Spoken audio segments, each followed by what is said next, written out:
You need to pay off the debt of your father, son. My father's childhood friend stormed into my workplace. If you can't pay for that, you marry my daughter. I am going to stay right here until you agree to date with her. Getting back the money he lent is not his real purpose. His real intention is to get me married to his daughter, my dad's childhood friend's girl. But why is he so persistent in pushing a date with his daughter? I was getting more curious about the hidden reason behind his action. My name is Ain Bradford. I am 28 years old, and I work at a factory. My dad started a small factory when he was my age, and together with my mom, they've been running it ever since. In the neighborhood, there is a man named Bob Miller, who is a childhood friend of my dad's, running a factory in the same industry.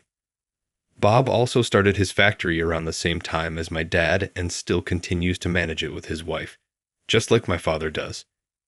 Our family and Bob's family are close, sharing resources and manpower when one business falls short. Bob's daughter Emily is the same age as me.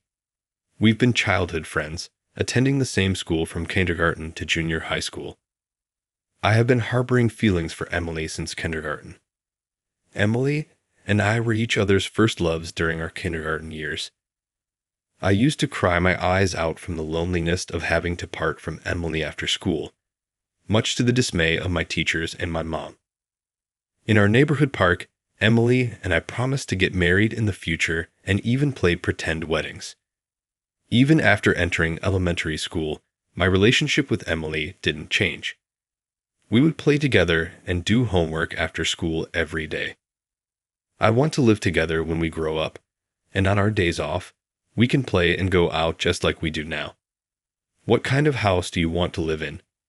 I want a house with a big backyard. We would talk about our future almost every day.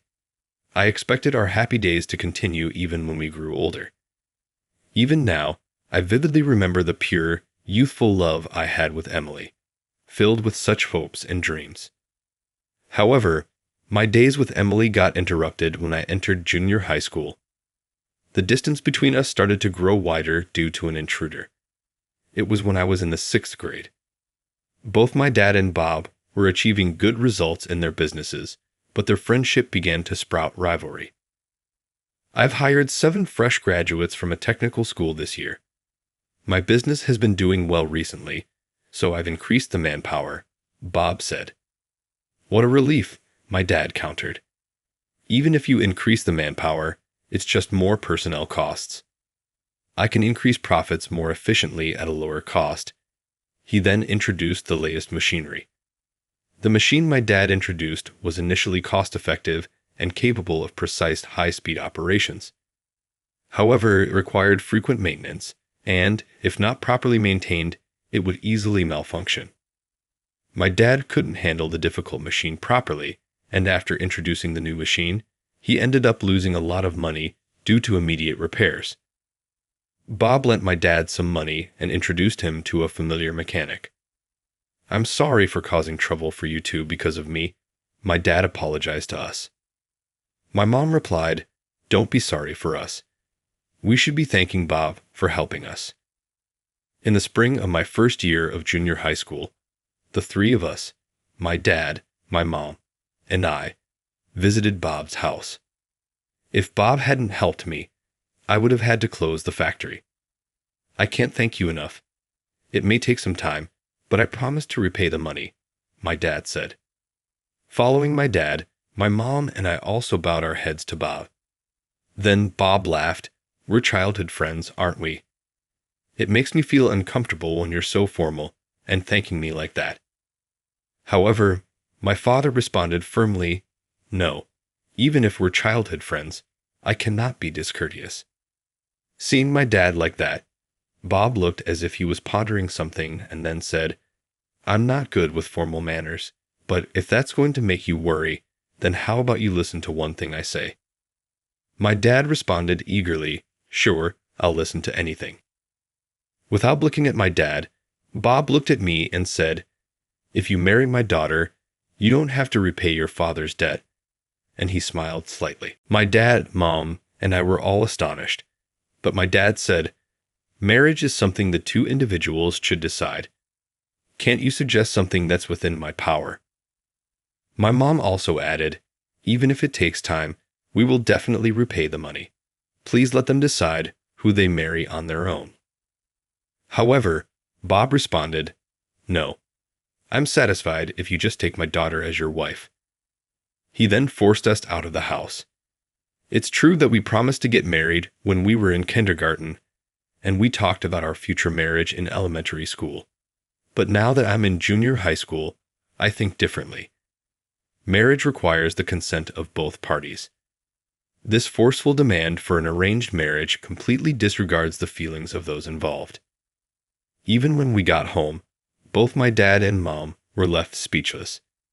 Days later, Emily's mom Harper said to me, "My husband did what? It's probably just a joke. You don't need to worry about it, Aiden." That's what she told me, but on the Monday of the following week, my classmates were buzzing when I got to school. "Hey, you guys are engaged," my classmate Logan brought it up, and the whole class got excited. On the whiteboard was a congratulatory message. "Congrats on your engagement," with mine and Emily's names and our caricatures drawn out. I turned pale and lost my words. In place of my voicelessness, our teacher, who had just entered the classroom, yelled out loud, "You guys, stop spreading nonsense," even going as far as to doodle on the whiteboard. "This will delay the lesson." The teacher angrily and quickly erased the whiteboard. Later, I was summoned by the teacher, and he told me a shocking truth. It was about Emily's dad going around telling everyone in a PTA meeting that we were engaged. Then the teacher said, "You're in junior high school.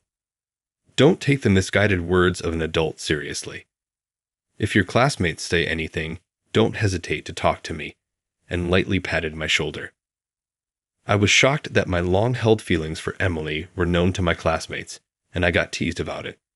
It seemed like Emily felt the same way. She started ignoring me completely in class. All I did was like Emily. What did I do wrong? I felt intense anger towards Emily's dad. I couldn't focus on studying, and my test scores plummeted. Even if by coincidence Emily and I arrived at school around the same time, Logan and the others would tease us like, "What a lovely couple starting the day off hot and heavy." Emily would glare at me and yell, "Don't follow me. Stay away." Seeing this, Logan and others would comment, "Marital quarrel. They say fighting makes you closer, right? A lol." And they tease us again. I was hurt to be hated by Emily, whom I liked, and I started skipping school. But Dad would yell at me in the morning, "Go to school." "Shut up. All this started because you bought that useless machine and got into debt." When I retorted, Dad would just quietly look sad. I didn't like seeing Dad's face like that either, and I started going to school again. But this kind of life continued only during my 7th grade. By the time I got to 8th grade, the rumors about us disappeared. Feeling guilty about talking back to my dad like that, I started to help him at his factory after school. While helping out, I began to immerse myself in the work at the factory. I decided that I wanted to work at Dad's factory after graduating from high school. But as soon as I told Dad about it, he got furious. "Working here as a helper and as a regular employee are not the same." I retorted, "I know that. I just want to contribute as an employee at your factory." But he responded back, "You were so naive to think like that." After the argument, Dad calmed down and said, "It's not that I don't want to hire you. The best way for you to gain professional experience is to get a job at a different company." I was persuaded by Dad and decided to work at another factory. It's been 10 years since then. I'm now the same age as Dad was when he started the factory. For the past 10 years, I've thought about Emily every day, putting my painful feelings into my work. Emily might not have any feelings for me anymore, but I'll become a capable man. Come to get you, Emily. Until then, please don't choose any other man. With such hopes, I devoted myself to my work. One day, Dad had a heart attack and collapse. By the time I rushed to the hospital, Dad had passed away. There was no time to mourn, and with the handling of many visitors, the busy funeral came to an end. As soon as I got home after everything was over, I was hit with intense sorrow and regret. I kept opposing Dad and only focused on my work. After graduating from high school, I didn't do anything nice to him. As I was crying out these words, Mom said to me with a somewhat complicated expression, "That's not true." "What do you mean it's not true?" I asked. Just then, the doorbell rang. When Mom opened the door, there was Bob standing there. Bob said, "My condolences," and then stared at me. "With your dad's passing, it means that you, his son, will have to take over the debt repayments." I was taken aback by the sudden turn of events and retorted, "This is a lot to handle. Can you just spare us some time to mourn?" Bob laughed a bit and said, "No worries, you don't need to pay anything. Just marry my daughter." After saying that, he left with a very satisfied look on his face, saying, "I'm expecting a good response." "What was that all about?" I mumbled, still in shock. My mother, seeing my confusion, explained, "In truth, before your father passed away, Bob would frequently come to the factory, always demanding either debt repayment or a marriage between our children. The stress of dealing with him kept building up in your dad." She trailed off, tears streaming down her face. She handed me my father's diary, filled with detailed entries about Bob's visits, the discussions they had, and his worries that he didn't want to burden us with either of the deals. After my father's death, I began to understand the hardships he had been through. Every single day, Bob would show up at our house or my workplace, yelling, "If you can't repay, at least have a meeting with my daughter." I couldn't handle this. I had been so anxious lately that I couldn't sleep well. He took my beloved father's life, and now he's coming for mine, I thought.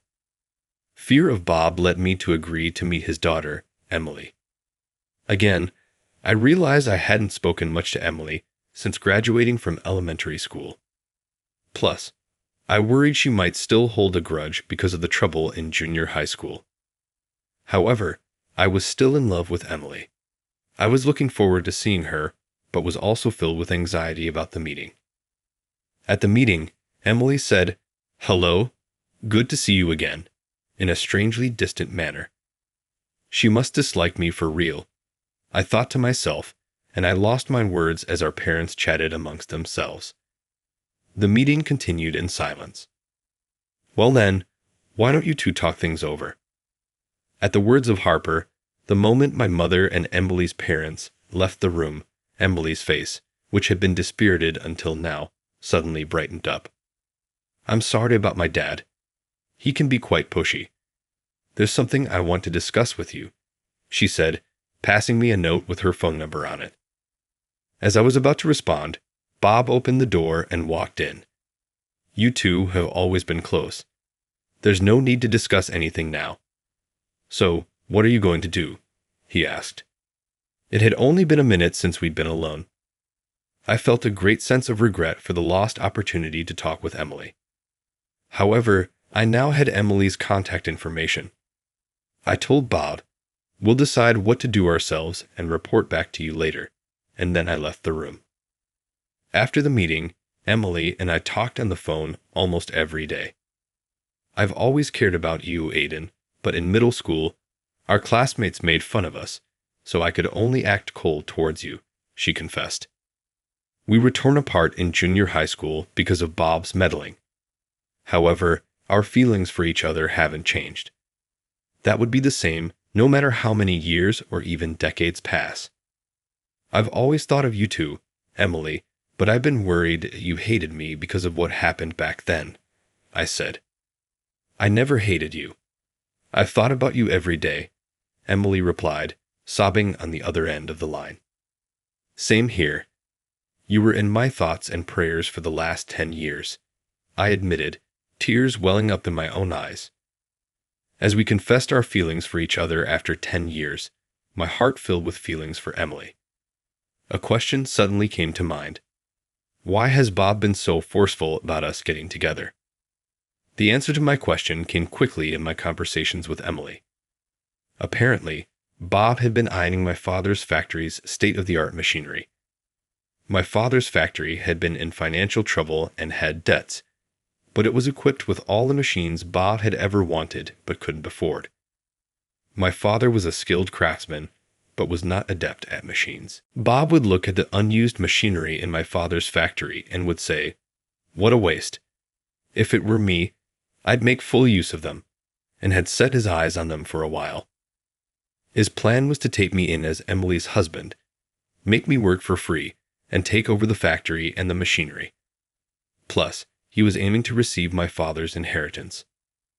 All of Bob's scheming was documented in the materials Emily showed me. So, even with a little debt, if you get your hands on that machinery, you could make a profit many times over. I read a part of the materials out loud, stunned. In a voice filled with anger and sorrow, Emily told me, I believed in him, even though he's pushy sometimes, that he'd try to make things work with you and me for my sake. But since I was in high school, I began to suspect his persistent actions and started doing some research. Stunned and speechless, I listened as Emily continued. There's evidence of my dad's wrongdoings. I can't forgive him anymore. I'll expose him. Surprised by Emily's words, I asked, "Then will you let me help you?" Emily and I went to a lawyer's office with the documents of the master plan created by Bob. I knew you were stubborn and twisted, but I didn't think it was this bad. I can't be with you anymore, Bob, I said. Bob, informed about the divorce by his wife, stormed into my office. The sound of crashing vases and paddles echoed throughout the office, followed by the screams of the staff. Following Bob's arrest by the police for property damage, his factory workers reported to the labor board how Bob harassed them to work overtime unauthorized. Losing his skilled craftsmen, Bob's factory went out of business in no time. Emily and I officially started dating and are now married. There was a time when things were so hard that I almost gave in to my parents' demands. But I'm glad I stuck to my beliefs, Emily said. The 10 long years of not being able to be together only strengthened our feelings for each other, I replied. After our marriage, we continued to share our thoughts and feelings with each other. After getting married, I quit my job at the factory and took over my father's. Emily started working as a secretary in my factory. After our marriage, we support each other in our personal and professional lives. We respect each other as individuals, nurture our relationship, and lead a happy life. After graduating from Harvard, I established my career in a multinational corporation, but I made the decision to switch jobs in order to increase my opportunities as a leader advancing the sector. Huh, sounds tough, was my hesitant reply. She scoffed with laughter and went on. How about you? Are you still leading that stereotyped life at the bottom of the barrel? You've put in a lot of effort since middle school, but I told you that fate is beyond your control. It's obvious that Ariana meant to make fun of me. The employee in charge of today's interview entered the office as the door opened. You're there. Mr. Overton, the interview is about to begin. You can call me Eugene Overton. My age is 32. I get coated in mud and wear work clothes every day. Assume that I work in the construction industry. I labor on-site from dawn to night, and the vibrations from the equipment have made my arms and back ache. Although my life isn't particularly glamorous, I'm proud of what I do. Hey, buddy, have you heard?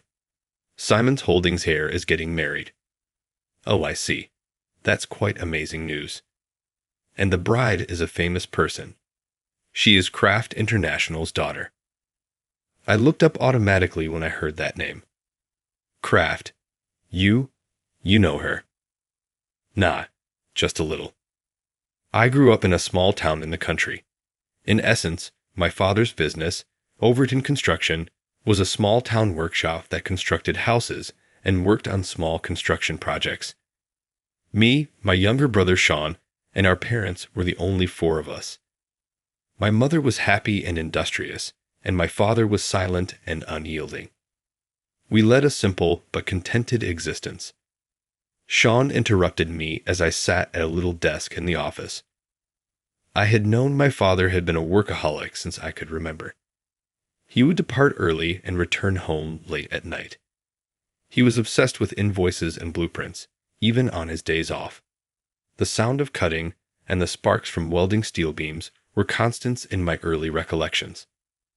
I used to dream of being a craftsman like my father after seeing him at work.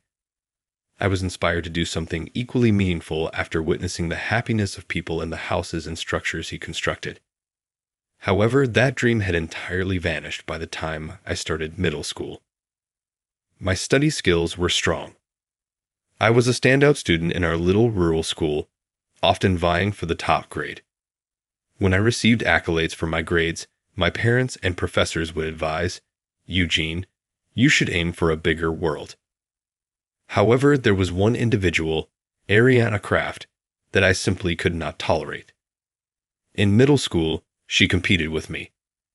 Ariana was superior to me in every way.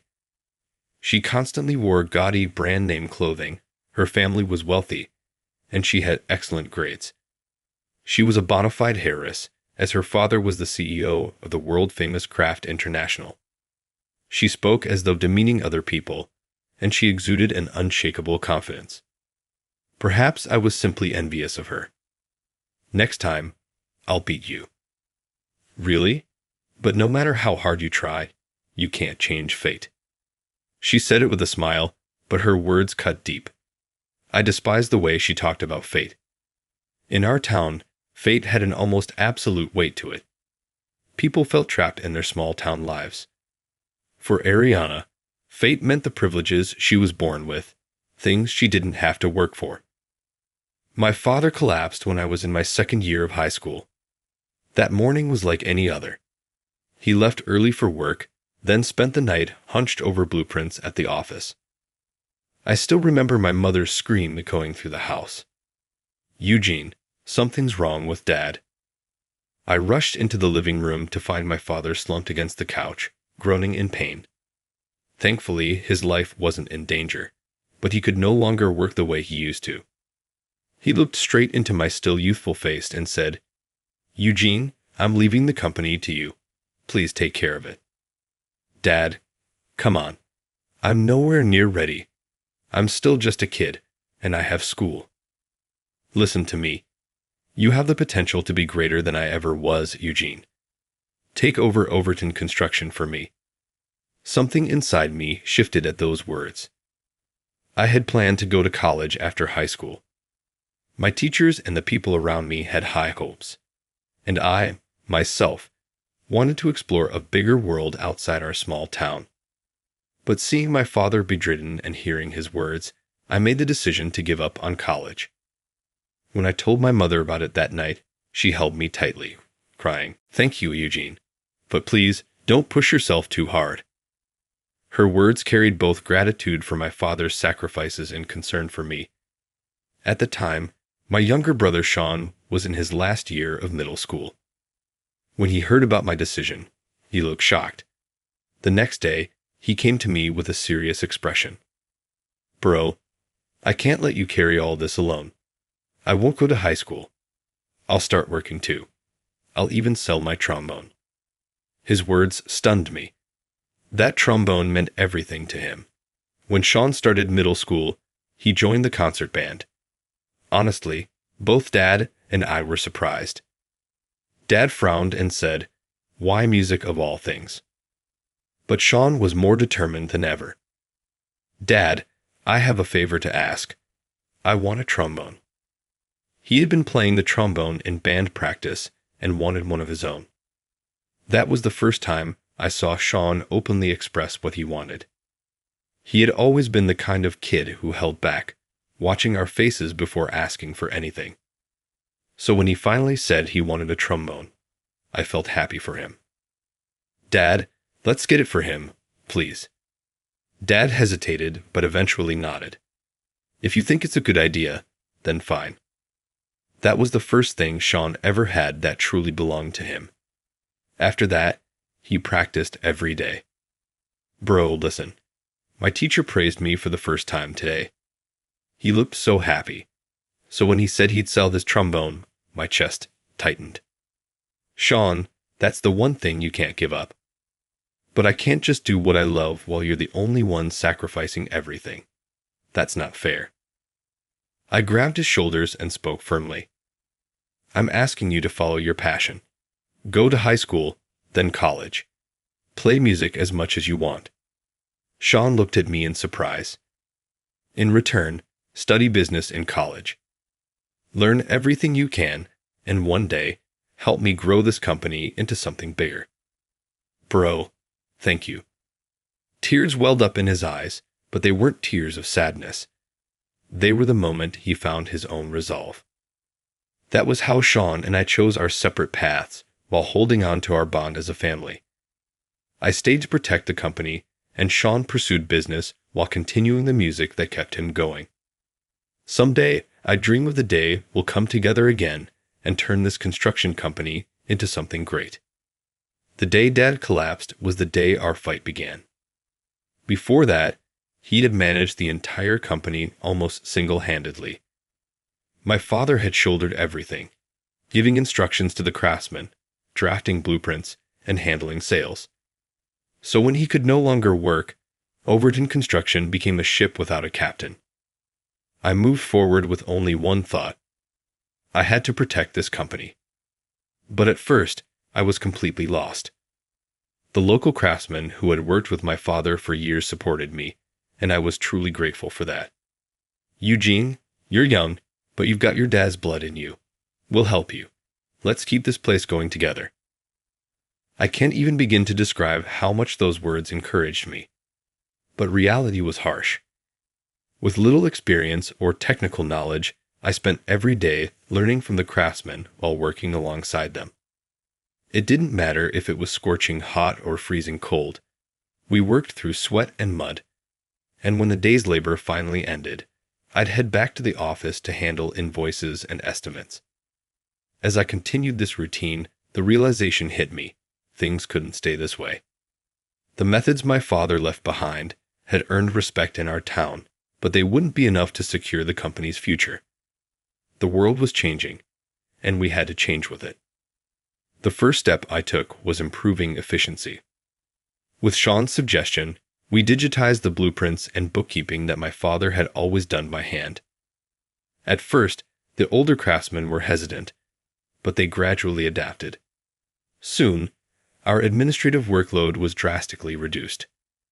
After graduating from college, Sean took charge of sales to expand our business. He reached out not only to local companies, but also to major general contractors in the city. Bro, we might land a deal with a big firm. I'm going all in on this negotiation.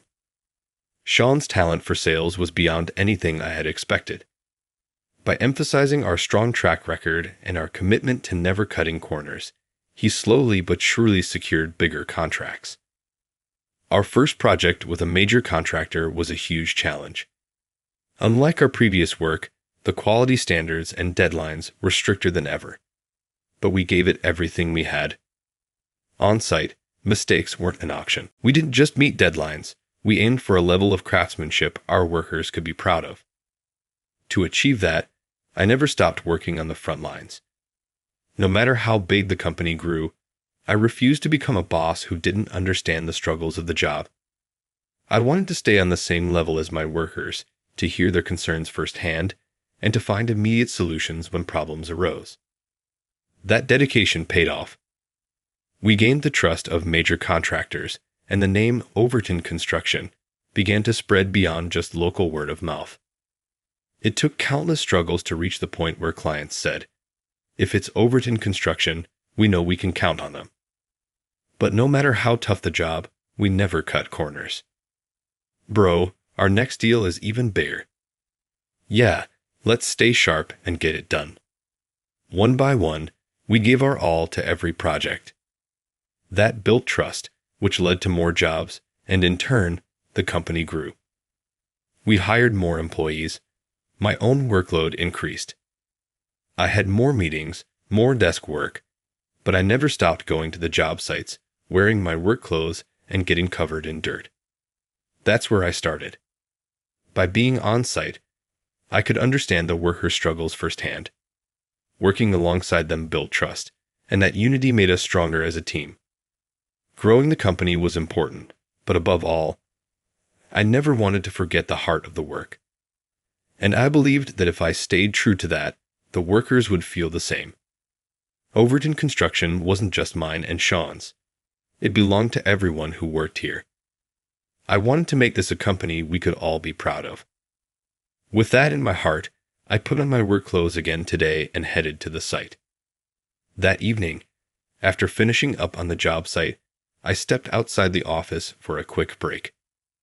The moment I pulled a cigarette from my pocket and lit it, a familiar voice suddenly cut through the air. Well, well, long time, no see. I turned around to see Ariana standing there in a sharp business suit. She still had that same arrogant expression from our middle school days, radiating an aura of, I'm an elite. Ariana? Surprised. I never expected to run into you in front of the company. Where I have an interview today. I frowned. An interview? What do you mean? Oh, you haven't heard. It's Overtech Corporation, a fast-growing construction startup.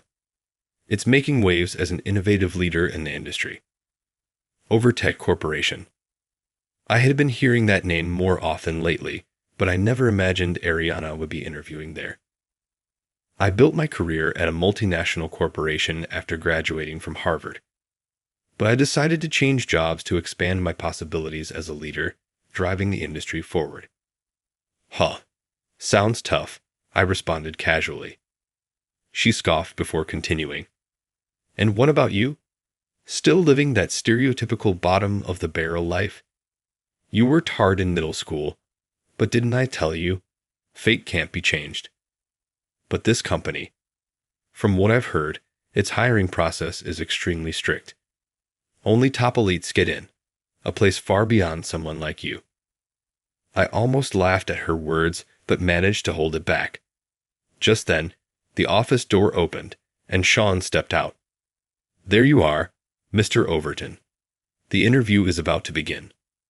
What? CEO interview? What's going on? She had probably overheard our conversation. I smirked and said, Oh, if the interviewer has to come fetch me, I've still got a long way to go. We led Ariana to the interview room. Inside, Sean sat confidently in his suit, surrounded by senior executives and HR personnel. The atmosphere was serious. As Ariana took her seat, Sean spoke in a formal tone. Thank you for coming today. We will now begin the interview for Overtech Corporation. For a brief moment, Ariana looked confused. Then the real shock hit as I took my seat directly in front of her. Her expression wavered between disbelief and confusion. You're kidding. You're really? Yeah, I'm the CEO of Overtech Corporation. No way. I began speaking slowly. Overton Construction, my family's company, has been handling local projects since my father's time. But my brother and I expanded our business to bring innovation to the construction industry. That's why we founded Overtech Corporation. Ariana was at a loss for words. I continued watching her reaction. Overtech isn't just another construction company. Our goal is to combine cutting-edge technology with skilled craftsmanship to create the infrastructure of the future. And you were right. This company only hires elites. But our definition of elite isn't just about academic credentials or job titles. It includes real-world experience, resilience, and the ability to support others. Ariana stared at me in disbelief. You are the CEO of a company like this. I shrugged. Back in middle school, you told me that fate can't be changed. But I believe the opposite. Fate can be changed. It's something you carve out for yourself. Sean smirked and spoke up. Now then, Ariana, why don't you tell us about your experience so far? For a moment, she seemed dazed, but she quickly pulled herself back into the reality of the interview, albeit looking slightly uncomfortable. We watched her calmly through the whole thing. As the interview progressed, Ariana tried to maintain her composure, but her unease was obvious. After the HR panel had finished their questions, I spoke again. Ariana, earlier you said you came here to expand your possibilities. What exactly do you want to achieve at this company? Oh, well, I want to leverage my experience to contribute to the company's growth through business strategy and a global perspective. I see. But Overtech Corporation doesn't run on theories alone. People who don't understand the realities of the sites get exposed quickly. If you want to be a part of this company, you need to understand what's happening on the sites first. The sites. Yeah, and it won't be easy. You'd have to ditch the suit, put on work clothes, and be ready to get covered in dirt.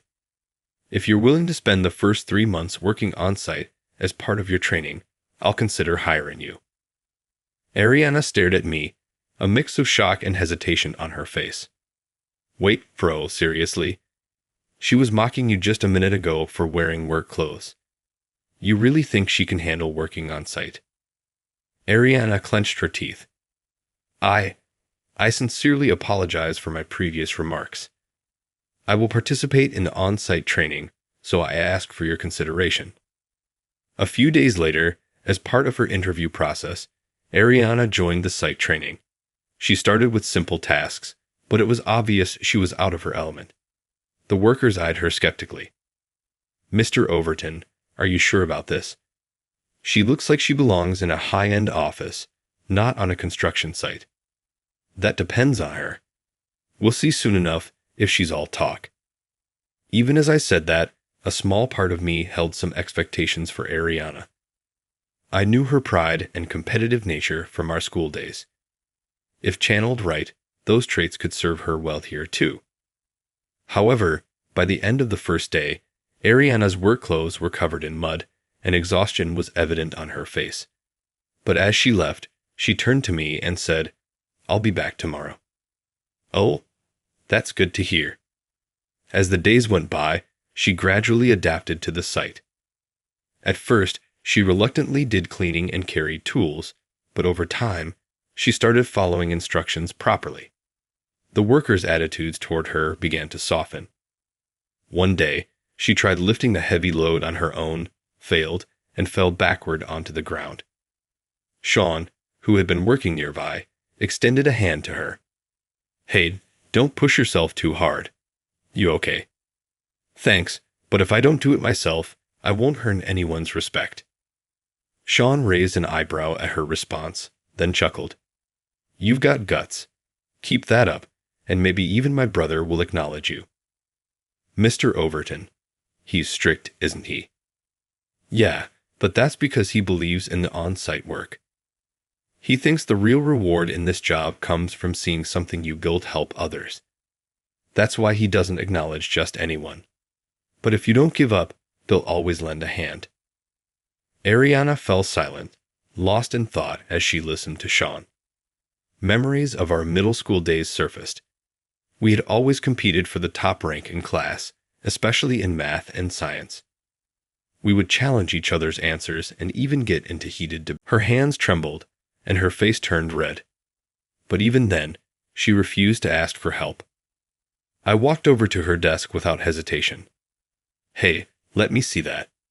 Wait, your pattern's off from the start and your thread's running the wrong way. I don't need help. I can do it myself." "No, you can't. Stop being stubborn and just let someone who knows how do it." "But everyone's already laughing at me. If I accept help, it'll just be more embarrassing." "Huh. Who cares if they laugh? Everyone has something they're bad at. It's fine if you're not good at this. But if you give up now, you'll just prove them right. You'll always be the pampered princess they say you are." I took Ariana's hand, guiding the thread in the right direction and showing her how to use the sewing machine. "Here. Now you try. I'll watch." "Thanks." She hesitated, but then clumsily started moving her hands. I still remember what she muttered to me back then. "Hey, Eugene." "What? Why are you so good at this?" "In my house, we had to do everything ourselves. Cooking, cleaning, sewing. If we couldn't, We got scolded. When Mom was busy, I took over. Huh. That's impressive. In my house, if I couldn't do something, the housekeepers would just take care of it. Maybe that kind of life actually limited me. After thinking for a moment, I told her, whether you limit yourself or expand your possibilities, that's up to you. You can either decide you can't do it and stop there, or you can take a shot and see if you can. It's your choice. Her eyes widened slightly. After a moment, she nodded firmly. I get it. I'll give it my best. After that, she slowly started putting more effort into home economics. That memory flashed through Ariana's mind. Whether you limit yourself or expand your possibilities, it's up to you, huh? Then she stood up and started carrying the materials again. There was a faint but familiar determination in her eyes, the same look she had back in middle school. Sean smirked as he watched her. Ha! Looks like she's still got some room to grow. I watched as she slowly but surely improved. By the end of her training period, she came to me with a proposal in hand. Mr. Overton, please give me another chance. Based on what I've learned here, I've put together a new business plan. All right, let me see it. Her proposal outlined strategies to improve efficiency on site and introduce new technologies to cut costs. It also included marketing strategies to enhance our competitive edge in the industry. You're serious about this? Yes. Over these past weeks, I've seen how tough the site is. But I've also learned how much pride these workers take in their craft. I want to use my knowledge and experience to support that. I stared at her proposal for a moment before nodding. All right, let's give it a shot. I'll take responsibility for it. Ariana's plan became a new project that bridged the sites and the corporate side of our business. As the results started showing, she became an invaluable part of the company. Once, we had been rivals. Now, we were working toward the same goal. That evening, we held a party to celebrate the success of Ariana's first major project. As we looked back on the journey, we quietly clinked glasses. Didn't expect you to come this far. Honestly, I'm impressed. Thanks, but this is just the beginning. Yeah, I'm looking forward to what's next. A few days after the party, Ariana invited me to lunch. The restaurant she chose was in a high-end hotel, one of the best in the city. Today's on me, so don't worry about anything. I hesitated slightly before taking a seat. We had eaten together at company meetings before, but this was the first time it was just the two of us. Once our meals were served and we took a moment to relax, Ariana finally spoke, her voice filled with quiet determination. Eugene, about that interview day, I want to formally apologize. I blinked, surprised. I had thought it was all in the past, but Ariana's expression was completely serious. You don't have to. I don't hold a grudge. You had your own struggles too, right? Even so, I said awful things that day. Looking back, I realized how arrogant I was and how small my world really was. She took a sip of tea, her gaze steady as she continued. I graduated from university, got a job at the company my parents chose for me, and was set to marry the fiancé they selected. That was supposed to be my future.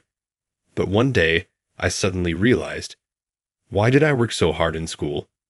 What was I really living for? I remained silent, listening to her words. At that moment, I suddenly remembered something from middle school. Do you remember that home economics class when you taught me how to sew? Oh yeah, I remember. You were on the verge of tears because you messed up the stitches, right? That's right. And you told me, it's okay to fail. Just try again. If you do, it'll become your strength. Ariana smiled nostalgically, but for a brief moment, I saw tears glistening in her eyes. I never forgot those words. That's why I chose to step off the path my parents had set for me and live by my own strength. But when I saw you in a work uniform that day, I assumed you were just following in your father's footsteps too. I was wrong, and that's why I said such cruel things. Sensing her voice trembling, I gently reassured her. It's okay. I don't know how much you struggled, but at the very least, you're standing on your own feet now, carving out your own path. That's all that matters, isn't it? Ariana nodded, holding back tears, and let out a small smile. Since joining Overtech Corporation, her perspective had changed. As she saw the way the craftsmen worked and the philosophy that drove them, she finally understood. Working here made me realize what it truly means to build your own future with your own hands. That's why I've decided to break off my engagement. I was caught off guard by her sudden confession. Are you sure? Your parents won't take that lightly, will they? I know, but I'm not afraid anymore. Seeing the people here, I realized I want to be stronger. No matter what my parents think, I'm choosing my own path. There was a conviction in her voice that I had never heard before. Then I'll support you. It's your decision. Thank you. Her face showed no hesitation. People can change. Watching Ariana, I was reminded of that fact. And at that moment, I reaffirmed my own determination to keep pushing forward. As we enjoyed our meal, lingering in the conversation, a voice suddenly rang out from the entrance. Ariana, I knew I'd find you here. The moment I saw the man standing there, I immediately knew who he was. A young man in a tailored suit, a sharp face, a luxury watch, and expensive shoes. Yan Simons, Ariana's fiancé. Ariana froze in place, visibly shaken. Yan, what are you doing here? Yan smirked as he approached. What do you mean? It wasn't hard to track your movements. You abandoned your responsibilities as my fiancé, and I was curious to see what you were doing in a place like this. His gaze shifted to me. And here you are with a man covered in dirt. That's not like you, Ariana. His words were laced with mockery, but I didn't flinch. I met his stare head-on and spoke calmly. I'm Eugene Overton, Ariana's colleague. And you? What brings you here? Yan scoffed. I am her fiancé and the next president of Simons Holdings. Unlike you, I belong to a different world. Ariana immediately spoke up. Yan, stop it. Eugene has nothing to do with this. But he ignored her and continued. Ariana, enough of this nonsense. Stop wasting your time here. You have a much more important role to fulfill, becoming my wife. Ariana's face paled, yet I didn't glare at Yan. Instead, I remained composed as I spoke. No matter how prestigious your family is, her life is hers to decide. For a brief moment, Yan's expression darkened, but he quickly masked it with a smirk. You talk big, but someone like you wouldn't understand. Ariana needs me. Ariana's voice trembled as she finally spoke up. Stop it, Yan. I don't want to be just another ornament in your life. Yan's confident smirk wavered. What did you just say? I'm calling off the engagement. I've realized something while working at Eugene's company. I found the joy of forging my own path. If I stay with you, I feel like I'll lose that freedom. Yan stared at Ariana in shock as if he had lost his words. Then he turned his cold gaze toward me again. You've been filling her head with nonsense, haven't you? I shrugged off his accusation with ease. I haven't told her anything. She made this decision on her own. You might not understand, but some people prefer to live freely rather than being forced into a predetermined life. Yan remained silent for a moment. Wait, Eugene Overton. Hold on. You're the CEO of Overtech Corporation. He narrowed his eyes and studied my face closely. Oh, I remember now. Your company does business with ours.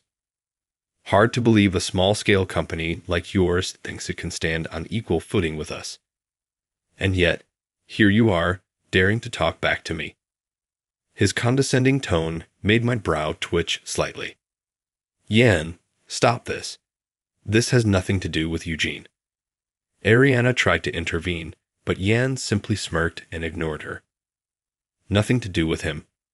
Oh, it has everything to do with him. A company like yours should be grateful for getting a contract with us. And yet, if the next CEO was treated with such disrespect, maybe I should reconsider that deal. I could crush your company in an instant. His words were a blatant threat, but I remained unfazed. I met his gaze calmly and replied, "Crush us. Be my guest. But before you do, you should consider how that decision will impact your own company." "What did you just say?" I took a step forward and locked eyes with him.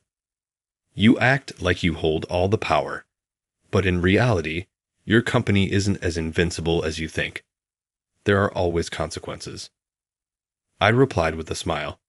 That might be true. Yan shut his mouth, narrowed his eyes, and glared at me. Beside him, Ariana looked at me with fear in her eyes. "Eugene, are you really okay?" I turned to Ariana and gave her a firm nod. "I'm fine. Protecting our employees is part of my job as CEO. And if it means supporting your choice, I'll do whatever it takes." Yan, unable to hide his frustration, raised his voice. "You've got some nerve. I don't care if it's for your employees or whatever, but don't think for a second that a small fry like you can stand against me."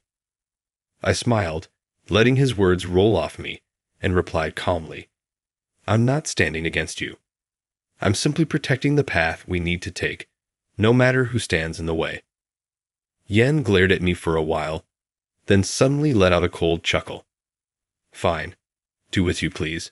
But Ariana, someday you'll realize just how much you're giving up by rejecting me." Just as Yan sneered and threw those words at Ariana, a deep voice echoed from behind. "Ah, Mr. Overton, it's always a pleasure." Turning around, I saw him, Yan's father, Mr. Simons, the current chairman of Simons Holdings. Unlike Yan, he carried an air of authority while still maintaining a calm demeanor. Yet, in his eyes, there was a sharp glint of discipline. Mr. Simons extended his hand for a handshake, and as I took it, he enclosed mine within both of his. "I sincerely apologize for the rudeness my son has shown you today." The atmosphere shifted instantly. Yan's face twisted with shock and confusion as he interjected. "Dad, why the hell are you apologizing to someone like him?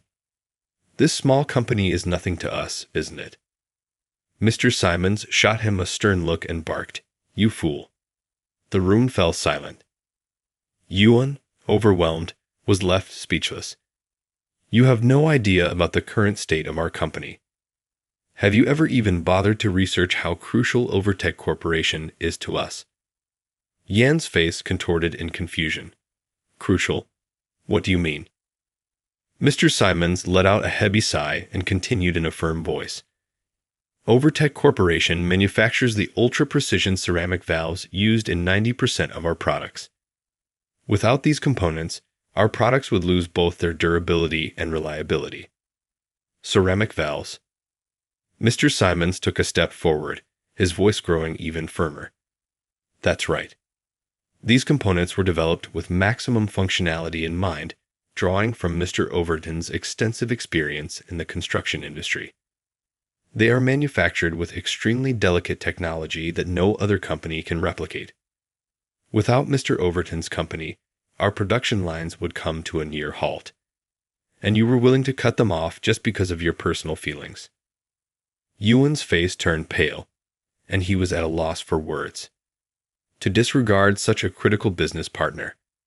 Apologize to Mr. Overton immediately. Though his face twisted in frustration, Yuan stepped forward and stood before me. "I'm sorry." Seeing him like that, I responded calmly. "Apologies aren't necessary. Let's just end this discussion here. To be honest, I was already considering re-evaluating our contract with you." Mr. Simons' face instantly went pale. "Mr. Overton, please, anything but that. If we lose our contract with Overtech Corporation because of our mistakes, it will have a serious impact on Simon Holdings' future." He clung to me desperately, pleading, "I will take full responsibility. Please allow us to continue our contract as it is." I stared at Mr. Simons, pretending to think for a moment before speaking. continuing the contract is possible. However, I have one condition. Mr. Simons looked at me even more intently, nodding with a serious expression. Please name it. If it is within our power, we will do whatever it takes. I cast a glance at Yuan, my gaze cold as I quietly stated my terms. Yuan and Ariana's engagement must be officially annulled. Silence fell over the room once again. Yuan's face twisted in shock as he shouted, "What?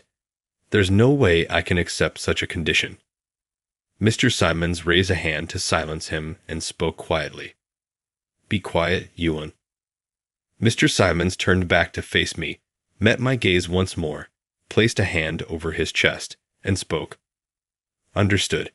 I will personally ensure that the engagement is annulled. If I do so, will you continue the contract?"